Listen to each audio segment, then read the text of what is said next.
Stop hiding your pathetic lack of discipline behind a medical label.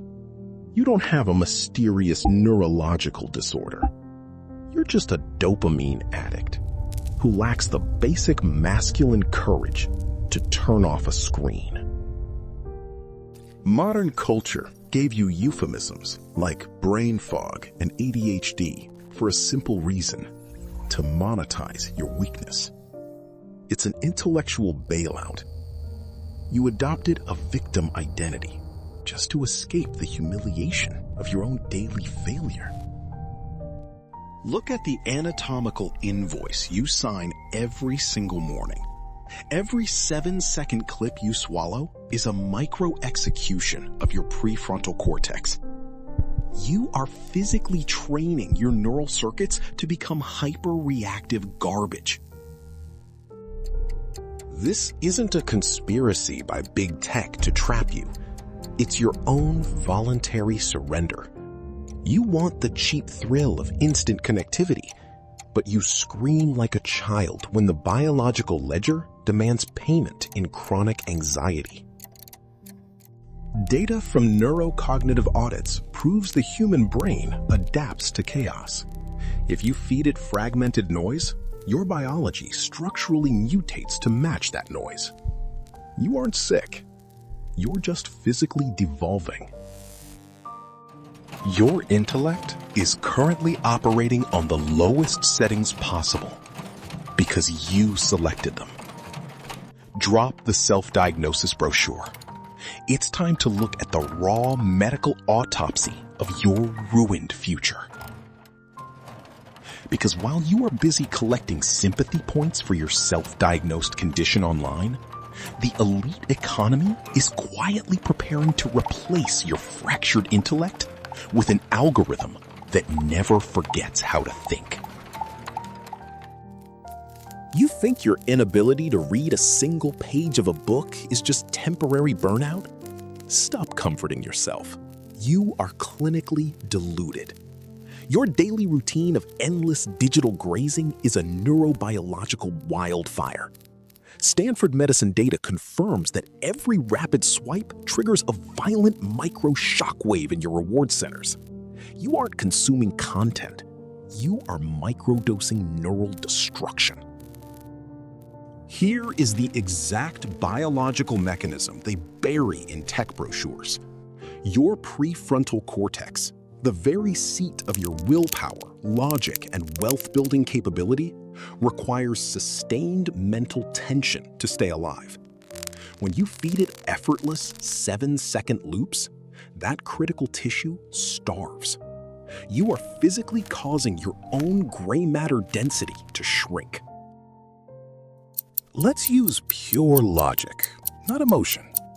If your future requires you to outcompete automation and solve high-stakes problems, your current brain is an absolute liability. You are gambling away your raw intellect for 30 seconds of cheap novelty. You expect to remain a high-earning asset while possessing the attention span of a goldfish. Even using these video feeds to relax after a high-stress day is an act of total intellectual bankruptcy. The Journal of Cognitive Neuroscience warns that this constant task switching forces your nervous system into a state of chronic hyper-vigilance. It violently interrupts your deep sleep cycles. Your depleted androgen receptors do not care about your weekend plans. Neuroimaging studies confirm that this self-induced dopamine exhaustion mimics organic brain damage. You have systematically fried your receptor baseline. The rigid scar tissue of your digital habits has locked your brain into a permanent low-gear state, turning a once fertile intellectual engine into a completely barren landscape. The irony is absolutely brutal. An entire generation that boasts about being the most educated and progressive in human history now sits in dark rooms, unable to focus long enough to execute a basic task. The invoice for your cheap entertainment is paid in the currency of your future competence. You wanted absolute convenience, but you accidentally engineered your own cognitive eviction. But the physical deformation of your brain tissue is only the first layer of the wreckage, because the most inescapable trap isn't the physical decay of your neurons. It is the intellectual bailout you created to justify it. Let's dissect the ultimate psychological fortress of modern digital culture, the viral industry of self-diagnosis. You've seen the clips. A 15-second video lists 5 completely mundane behaviors, like having a messy desk or losing your keys, and tells you it's a symptom of a deep neurodevelopmental crisis. On a social media feed, this feels like empathy. But in the physical universe, it is a calculated market designed to commodify your lack of discipline. If you truly subscribe to the theory that your brain is inherently broken, then you must logically look at the hidden payoff of your identity. True ownership means accepting that you are the architect of your focus. But claiming a medical exemption for your inability to finish a basic task isn't self-awareness. It is an intellectual bailout. You didn't seek a diagnosis to find a cure. You sought it to find an alibi. Think about the staggering hypocrisy. Modern society demands absolute accountability from corporations for their environmental footprint, yet fights fiercely for the legal right to walk away from our own biological signatures. The algorithm didn't force you to open 20 browser tabs. The system didn't disable your capability to sit still.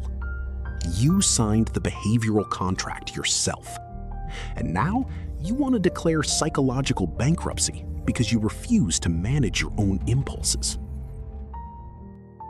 We have been fully brainwashed into believing that empowerment means having a clinical delete button for our adult responsibilities. But real power doesn't hide behind a psychiatric label you found on an app. Real empowerment is preventative, calculating, and cold. If you possess the agency to navigate a hyper-complex dating ecosystem, you possess the agency to block out distractions. To argue otherwise is to reduce your intellect to an instinct-driven animal that simply barks at every shiny object. This is where the progressive cultural narrative completely fractures. They sell you the illusion that embracing your dysfunction is a victory for neurodiversity. Look closer. It is actually the ultimate capitulation to a system that wants you weak, dependent, and heavily medicated. The corporate complex doesn't want you cured. They want you labeled. Because a labeled consumer is a predictable, recurring monthly subscription on a pharmaceutical ledger. So let's drop the internet slogans and look into the mirror. If you want to live like an autonomous, high-achieving individual, you must have the fortitude to carry the weight of your own cognitive choices. The universe does not offer a free trial for focus, and biology never allows you to default on your dead without taking a massive piece of your future sovereignty with it. But when the surgical validation clears and your online support group moves on to the next viral trend, you are left entirely alone in a quiet room with a ghost that no medical brochure can ever cure. Once you turn off the screen and the digital validation fades, you are left entirely alone with the psychological invoice. You can mouth online slogans about neurodiversity all you want. Your primal neurobiology doesn't read political manifestos. The human mind operates on an unbending evolutionary ledger, and it refuses to be gaslit by modern internet culture. The trauma of systematically dismantling your own focus creates an intense internal dissonance that the digital market flatly ignores. Clinical psychology recognizes a highly distinct phenomenon.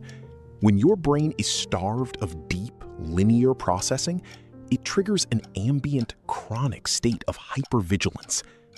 Every quiet room becomes an existential threat because your rewired neural pathways can no longer tolerate silence.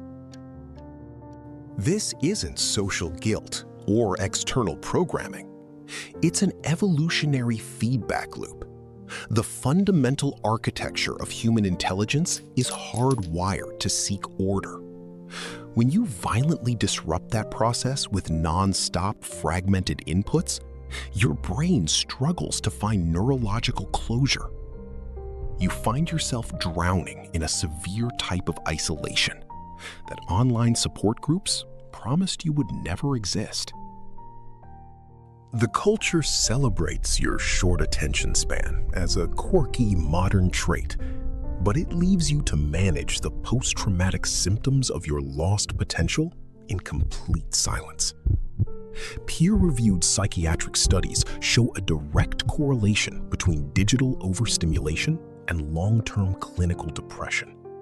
The world moves on, the algorithms refresh, but your cognitive development stands completely still. You wanted to live like an autonomous god, entirely free from the constraints of discipline. Instead, you inherited a heavy psychological shadow that follows you into every room you enter, whispering the true cost of your cheap freedom. You treated your intellect like a playground, and now you can't even command your own thoughts for 5 consecutive minutes. This is the ultimate deadlock of the modern conscience. You sought absolute freedom from effort, but you realized that the most dangerous enemy you ever faced wasn't a shadowy global elite or a corporate boardroom. It was your own unchecked impulse looking back at you in the mirror. But carrying the wreckage of your focus doesn't mean you have to sink with the ship, because the final step isn't about running from the anatomical invoice. It's about learning how to settle the debt. The biological invoice for your fractured focus is a matter of historical fact. Your receptors are fried, and your attention span is currently a liability. But looking into the mirror isn't about wallowing in self-pity. Conscience is an accounting system, not an emotional support group. You don't fix a bankrupt neural economy by crying over the deficit. You fix it through aggressive restructuring. Neurobiological restoration requires zero motivation. It requires raw, tactical engineering.